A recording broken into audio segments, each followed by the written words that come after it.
के साथ। और इस बार ये बाएं हाथ का खेल है भाई, कितना बड़ा के बाहर 6 रन के लिए।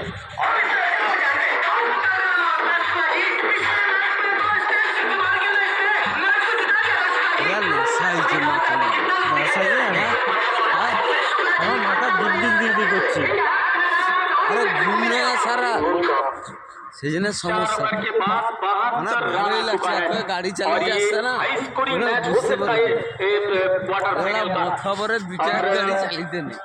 अभी जो परिस्थिति है, जो प्लेटफॉर्म मिल चुका है बल्लेबाज को, भद्रा अभी भी बल्लेबाजी कर रहा है, अतीतर आके भी दूसरी गेंद पर एक छक्का जड़ दिया है। ये अच्छा खेल होगा, हाई स्कोरिंग मैच होगा, अगले 2 ओवर में क्या कुछ होगा है।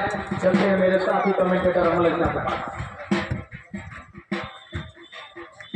मैचेर टेम्पो मैचेर ओपन होगा और मैच से गिरे के